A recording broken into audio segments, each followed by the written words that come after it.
Hey there, everybody. Welcome. Welcome on this beautiful, rainy Tuesday afternoon. My name is Leva, and I am the Senior Manager of Leadership Innovation here at Radical Partners. And I'm so excited to be hosting this sixth edition of our 10-minute conversations around the 10 days of connections, focused on the 10 topics that we discussed this year. I'm so happy that you all are here with us this afternoon. I hope y'all are staying dry, and I'd love to know where y'all are coming in from, watching us live, just to give a love to you all out there. I see Luisana's here. I see Tori's here. Hi, Tori.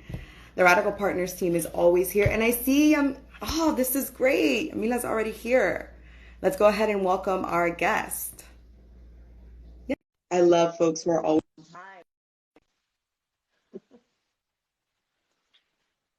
Let's see. Yes. Yaya. Hey, how are you? Good, and you? Thank you for having me. Of course, Yamila, of course. So before we get started, I just wanted to welcome everybody here to the sixth edition of the 10 Minutes to Talk series, where we're going to be having 10 different conversations around 10 minutes on the 10 topics that we discussed during the 2021 10 Days of Connection. For any new friends that are joining out there and don't even know what the 10 Days of Connection is about, the 10 Days is an initiative that challenges the entire community to engage in acts of connections, to break silos, and to cross lines of differences. We've been doing this since 2017. For the very first 10 days in May, dozens of organizations have built safe spaces for thousands of locals to engage in meaningful conversations, to build empathy, and to ultimately strengthen our community's sense of belonging. So today, our special guest is Yamila from the Yaya Foundation, Yaya por Vida Foundation. And I'm so excited because I was able to attend your event, and I'm honored and humbled to be on this live with you today. And I honestly just want to give you the floor to just express and say how you're feeling before we even dive in. Thank you. You're probably going to catch me at a pretty tenuous moment, and I do want to start this live with, sorry, I always get emotional, so. Don't be sorry for being emotional and for living your truth. Yes, thank you. So I do want to start this live by recognizing what's currently happening to our Cuban people at this point. And it all has to do at the end of the day with mental health, and we have to think what they're going through from a mental health perspective. You know, everything's interconnected. So, you know, regardless of what faith you are or not, please pray for our brothers and sisters, and just support, you know, say your truth, you know, write your senators, just do your videos, show these people that we're here. It's time to take action. It is time to move forward, and it's time to create a better life for generations to come. Thank you. Thank you, Yamila. Thank you so much for bringing us into reality, right? It's the reality of so many of us in this community, and that's what the 10 Days of Connection are all about, right? Yes. About sharing our stories, about getting to know one another outside of the day-to-day, getting to truly get to the bottom of who we are and what makes us who we are. So thank you for your vulnerability and openness to share about that as we start. I'm excited because that means this is about to be a real, honest 10 minutes, and that's what I'm Yes. about. So I'm so excited to be able to share this space with you. And thank you so much for hinting. Today's conversation is all going to be around mental health. And the fact that you were able to come here, be vulnerable, and share your truth as we start is exactly why we need leaders like you throughout our community leading events during these 10 days. Thank you. Thank you so much. So let's start off with learning a bit more about you. Can you tell us more about the Yaya por Vida Foundation and what topic within the 10 days you focused on? Sure. So Yaya por Vida Foundation was started, unfortunately, because of the untimely passing of my sister, Yarixa Yaya Royan. And it's the reason why we named it Yaya por Vida Foundation. Funny enough, at one point, that was her Instagram tag before she changed it 5 different times after. So I just, thought what better way to honor Miss Instagram Queen and social media queen by using her old handle and just honor her. Unfortunately, she did pass away of a fentanyl overdose, and that's what propelled us. And I say us because I hate to say I. There's so many hands in this. With the support of my parents, I was able to launch this with their blessing, and I felt that that was needed. So when it comes to Yaya por Vida, we have her as a legacy, number one, but two, teaching the community what we wish we knew back then during her 10 years of substance use disorder. So it's a mix of art as healing. She was a beautiful tattoo artist, painter, sculptor, cosmetologist. We honor her through art. So we have different programs, art as healing program through Jefferson Reeves House. We also do monthly care kit drives as well, where we go out to Overtown, and not only do we distribute goods and talk about Narcan, but we also meet these folks where they are, have conversations that no one wants to have with our houseless community, and be able to offer the resources for harm reduction and recovery. So that's really our focus. And when it comes to 10 Days of Connection, our main focus was to educate the community on substance use disorder, on overdose awareness, on breaking those cultural barriers and those linguistic barriers when it comes to health disparities within our own community. We think about Miami as this diverse hub, and it totally is. But unfortunately, when it comes to recovery and when it comes to substance use, I'm sure not one person can name of a recovery community organization or an in-treatment facility here in Miami that speaks Spanish or that caters to the Hispanic community or to Black and Brown communities. So that was our focus, was to speak to everyone from an art perspective, to enjoy the art that was there, to speak about my sister's legacy, but to combat the stigma. No, and being there was truly evident. I thoroughly enjoyed being there. I wish I could have spent more time there. I felt like the art show ended and I just wanted more. So thank you for holding that space during the 10 days. For me, as someone who attended various events, it was a breath of fresh air. Thank you. And especially the learning aspect. I learned a lot. So what was your connection experience about for someone who wasn't there? Oh, for someone who wasn't there. So, we tried to make it as connecting as possible, virtual or not virtual. We try to make sure that it was as hybrid as we could. Now, are you speaking more of the perspective of someone that wasn't able to attend, or someone that was? Yeah, attend in general. So someone who's watching us right now who wasn't there, if you can just summarize what the connection experience was about. Gotcha.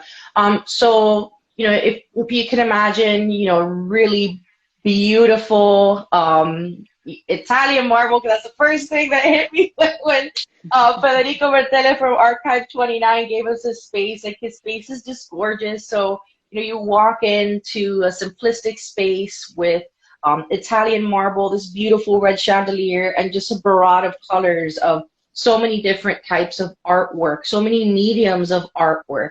To the left, there was a whole corner that was dedicated to my sister, and we brought back all of her old artwork from when she first began to display at the height of her artistic career, all restored paintings as well, so that was pretty exciting.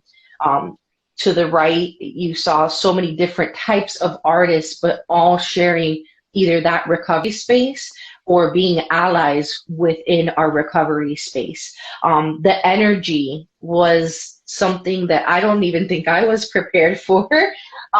Everybody was smiling and sharing their time together and speaking about recovery from so many different aspects, speaking about drug use openly whether it be verbally or not. We had Narcan training, which, with the art world, going back to that, the art world unfortunately has a dark underbelly, and it's drug use. And sometimes it's not problematic, sometimes it's recreational for some, but for most, it's substance use disorder. It is problematic. So being able to create a sober environment for those in recovery to enjoy art and to show people that it doesn't matter whether you use or not, we're here for you. You sensed that in the room, and it just, I'm still overwhelmed to see. I'm like, did we do that? Like, did we do this thing? Is this a thing? Like, it was very surreal. It was surreal and extremely powerful.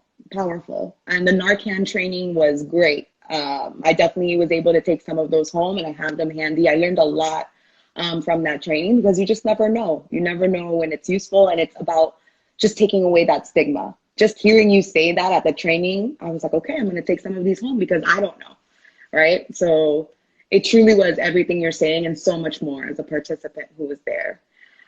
So we've spoken a lot about your sister and her legacy, about the art community coming together for this beautiful space, about creating an element of education. But I'm wondering, why did you decide to host this during the 10 days? And what did you hope participants got out of this experience?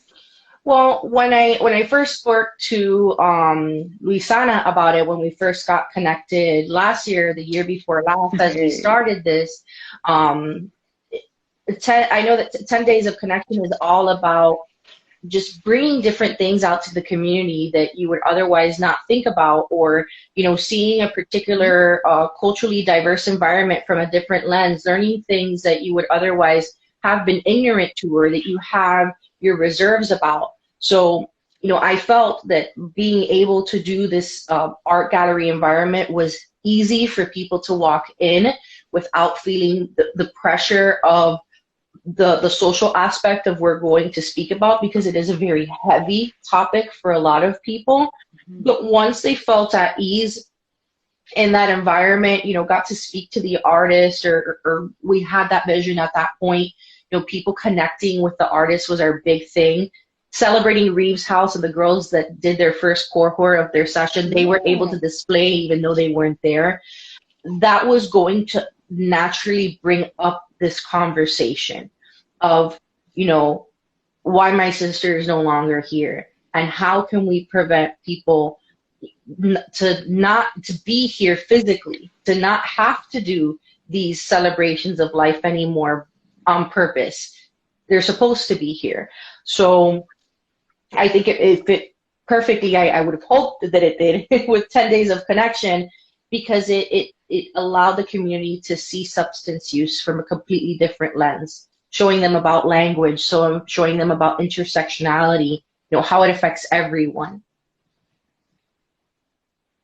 Yeah, and you definitely partnered with such great organizations. I know Pride Lines was there. Yes. They were giving free STD testing as well. I mean, it was such a great collaboration and such a powerful event. And I know that when I was looking at the 10 days, one of my favorite holidays is El Día de los Muertos.